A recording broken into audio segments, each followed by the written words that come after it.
not in New York. FCID now. That's what I'm telling you. He's the CPF city now. Are you explaining to me about him? Omoyele Sowore unveils the truth, the controversial Cybercrime Act and levy in Nigeria.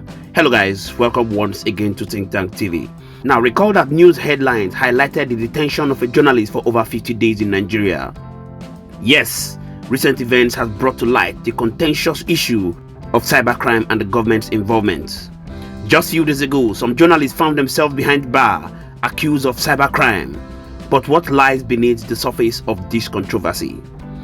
Interestingly, tension became high as Omoyele Sowore led a protest to the police headquarters in ABUJA. Omoyele Sowore, a human rights activist and presidential candidate who took a stand against what he sees as government overreach, spoke to the press, exposing the shenanigans between the controversial Cybercrime Act, which the federal government hinges its claws to arrest and prosecute journalists and bloggers who sniff close to the sacred dark truths of the government secrecy. Let's hear directly from Omoyele Sowore as he lets the cat out of the bag. Please intentionally drop your thoughts in the comment section. Let's get to know what you think about the words of Omoyele Sowore, and we shall continually be here to serve you. Take a look. So even bloggers, this is something that the Nigerian elites have connived together to be using to suppress people. Apart from Daniel Ojukwu, I am facing cybercrime charges at the Federal High Court. That's what brought me back from America last Tuesday for a story written by Sahara reporters against Ned Owoko.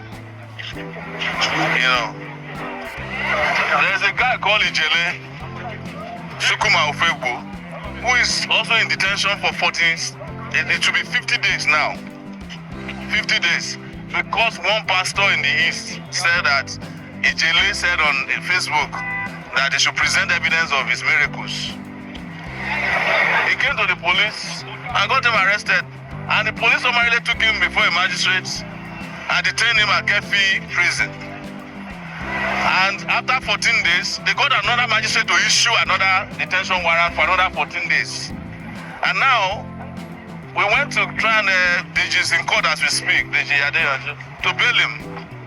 And the police wrote last week that they need another adjournment. So we don't know what is happening in court now. A lot of people, so many people that we don't even know have been detained as we speak under the Cybercrimes Act of 2015. And it has been amended by the Tinubu regime, and Tinubu has assented on it. But the police here is saying that they don't care about the amendment. So what is the solution to all of this? The solution is for all of you journalists to give the police a blackout. And where I was disappointed when I got here this morning, and journalists are not here in their thousands. All the journalists in Nigeria should have shut down, black out the federal government for this day. It's not about Daniel Ojukwu. They are after your jobs. They want to make sure that you cannot write what the police does not approve of. And your job as journalists is to expose, is to shine light on the government. Your jobs are guaranteed in the Nigerian constitution, their so-called 1999 constitution. Just as the police has a constitutional right to do what they are doing, journalists in Nigeria also have a constitutional right to write whatever they find necessary to protect the democracy in the country, to protect the masses. That's your job. But the police want to sit in their stations and control what you write with the Cybercrime Act of 2015. And don't forget, for those of you who may not know, the Cybercrime Act was signed into law by Jonathan. So when they are telling you that, when we tell you that this government, APC and PDP are the same, you get my point. Look at where we are now. We are discussing the release of a journalist in 2024. What the Cybercrime Act means with regards to what they have done to Ojukwu is what they call the sedition law during the pre-colonial and colonial era, where if you write anything against the white man who were the colonial masters, they will just summarily arrest and detain you indefinitely. That's what they are doing to Daniel Ojukwu now. And I've been involved in the last few days trying to get him bail. The police is giving conditions, bail conditions as if Daniel Ojukwu committed murder. Go and bring 2 directors in the Federal Civil Service with landed property. How can you be a director in the Federal Civil Service and have landed property in Abuja if you are not corrupt? That's another oxymoron. So that's what they are doing. But I think they are also pushing the Nigerian people once again. You see, as we keep telling them, this is how we started NSAS. We came here, said, you know, you should disband NSAS. They said no. Oba was his police spokesperson then. We met here. We told them very soon, this thing will consume you. In their usual arrogance, they objected to it until the whole country went down.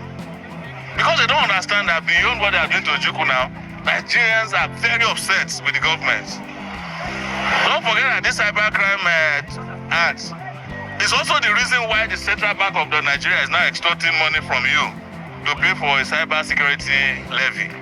It's part of the Cybercrime Act.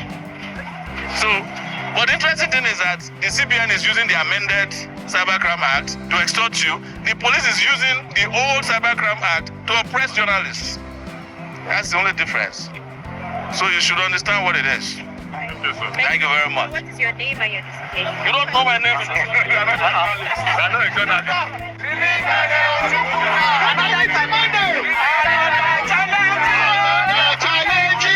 A Nigerian citizen has his rights, which includes journalists. For the fact somebody is a journalist does not exculpate him from offense. If you're a journalist and you commit strong offense, we will arrest you and we will prosecute you, and like every other citizen. For the fact you're a journalist and you commit an offense does not mean you will not be arrested and you will not be prosecuted. So this one, we have looked into the matter. There's no need of this protest. The force management team has taken a lot of things into consideration to release him. We and the press are friends. We are partners in progress. But CP, sir, the police has refused to prosecute him. They are yet to arraign him. He met his bail condition, they failed to release him. And they are not saying that they are going back to the initial bail condition for the director. And Ojukwu has spent... What I wanted, is it not in Lagos? No, he's currently here. He was abducted in Lagos and transferred there. What we are saying is that the force is looking into the matter. There's no need for the protest at all. Because every Nigerian, including the journalists, including Ojukwu, is entitled to his rights and privileges. No. If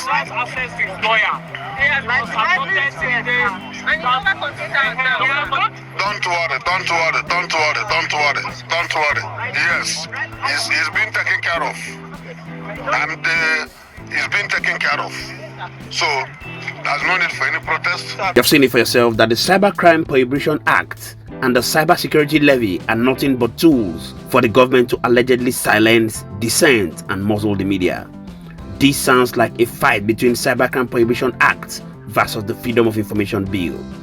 Omoyele Sowore's words resonate with the principles of the Freedom of Information Bill, which guarantees journalists the right to report without fear or favor.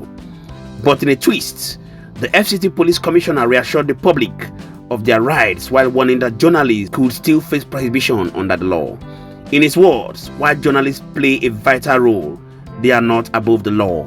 However, we will ensure that justice is served in the case of the detained journalists. Obviously, his manner of approach was professional as expected of a police, while many believe that this was in view of the beam of camera lights on him. However, as we extract the importance of journalistic synergy amid the turmoil, one thing remains clear: the importance of journalistic solidarity.